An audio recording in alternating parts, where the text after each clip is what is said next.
नेपाल में स्थित पशुपतिनाथ मंदिर के हैरान कर देने वाले रहस्य।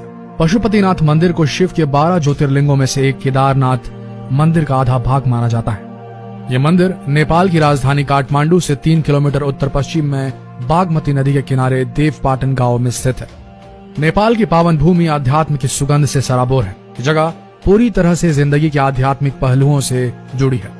नेपाल का पशुपतिनाथ मंदिर ऐसा ही एक स्थान है जिसके विषय में ये माना जाता है कि आज भी इसमें भगवान शिव विराजमान है। आमतौर पर शिव मंदिर में एक मुंह वाला शिवलिंग देखा जाता है, लेकिन पशुपतिनाथ मंदिर में विराजमान शिवलिंग एक नहीं बल्कि 3 मुंह वाला शिवलिंग है। क्या आपने कभी सोचा है कि आखिर पशुपतिनाथ मंदिर में स्थित शिवलिंग ऐसा क्यों है? यदि नहीं तो हम आपको इस शिवलिंग के अद्भुत रहस्य की पौराणिक कथा बताते हैं। इस मंदिर को कुछ मायनों में तमाम मंदिरों में से सबसे प्रमुख माना जाता है। पशुपति का अर्थ है पशु मतलब जीवन और पति मतलब स्वामी या मालिक, यानी जीवन का मालिक। पशुपतिनाथ दरअसल 4 मुंह वाला शिवलिंग है। पूरब दिशा की ओर वाले मुख को तत्व पुरुष और पश्चिम की ओर वाले मुख को सिद्ध ज्योत कहते हैं। उत्तर दिशा की ओर देख रहा मुख वामदेव है तो दक्षिण दिशा वाले मुख को अघोर कहते हैं। माना जाता है कि ये चारों चेहरे तंत्र विद्या के 4 बुनियादी सिद्धांत हैं। कुछ बुद्धिजीवी ये भी मानते हैं कि चारों वेदों के भी बुनियादी सिद्धांत भी यहीं से निकले थे।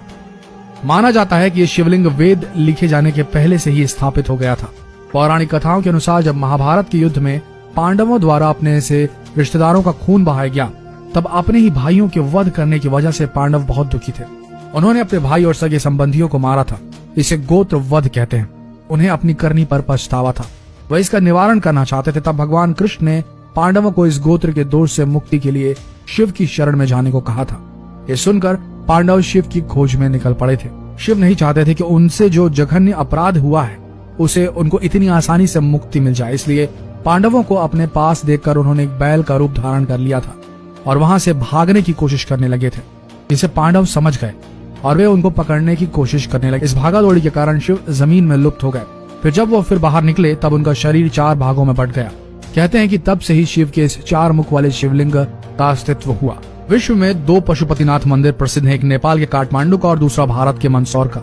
दोनों में ही मंदिर में मूर्तियां समान आकृति वाली हैं।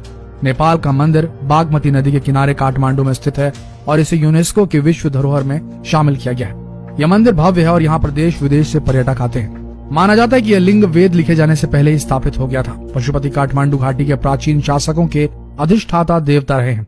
पशुपत संप्रदाय के इस मंदिर के निर्माण का कोई प्रमाणित इतिहास तो नहीं है, किंतु कुछ जगह पर यह उल्लेख मिलता है कि मंदिर का निर्माण सोमदेव राजवंश के पशु प्रेक्ष ने 3री सदी ईसा पूर्व में कराया था। 105 ईस्वी में अमशुवर्मन ने भगवान के चरण छूकर अपने को अनुग्रहित माना था। बाद में इस मंदिर का पुनः निर्माण लगभग 11वीं सदी में किया गया था। दीमक की वजह से मंदिर को बहुत नुकसान हुआ, जिसके कारण लगभग 17वीं सदी में इसका पुनर्निर्माण किया गया। बाद में मध्य युग तक मंदिर की कई नकलों का निर्माण किया गया। ऐसे मंदिरों में भक्तपुर 1480, ललितपुर 1566 और बनारस 19वीं शताब्दी के प्रारंभ में शामिल है। मूल मंदिर कई बार नष्ट हुआ। इसे वर्तमान स्वरूप नरेश भूपलेंद्र मल्ला ने 1697 में प्रदान किया।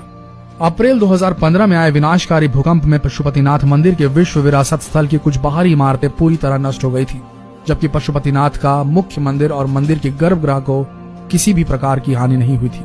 पशुपतिनाथ मंदिर में भगवान की सेवा करने के लिए 1747 से ही नेपाल के राजाओं ने भारतीय ब्राह्मणों को आमंत्रित किया था। बाद में माल्ला राजवंश के एक राजा ने दक्षिण भारतीय ब्राह्मण को मंदिर का प्रधान पुरोहित नियुक्त कर दिया। दक्षिण भारतीय भट्ट ब्राह्मण ही इस मंदिर के प्रधान पुजारी नियुक्त होते रहते हैं। वर्तमान में प्रचंड सरकार के काल में भारतीय ब्राह्मणों का एकाधिकार खत्म कर नेपाली लोगों को पूजा का प्रभाव सौंप दिया गया था। मंदिर दर्शन की मान्यता। पशुपतिनाथ मंदिर के संबंध में यह मान्यता है कि जो भी व्यक्ति स्थान के दर्शन करता है उसे किसी भी जन्म में फिर कभी पशु योनि प्राप्त नहीं होती है। हालांकि शर्त यह है कि पहले शिवलिंग के पहले नंदी के दर्शन ना करे। यदि वो ऐसा करता है तो फिर अगले जन्म में उसे पशु बनना पड़ता है। मंदिर की महिमा के बारे में आसपास के लोगों से आप काफी कहानियां भी सुन सकते हैं। मंदिर में अगर कोई घंटा आधा घंटा ध्यान करता है तो वह जीव कई प्रकार की समस्याओं से मुक्त भी हो जाता है। तो दोस्तों, आशा करते हैं ये वीडियो आप सबको पसंद आया होगा। ऐसे ही वीडियोस के लिए बने रहिए हमारे इस पेज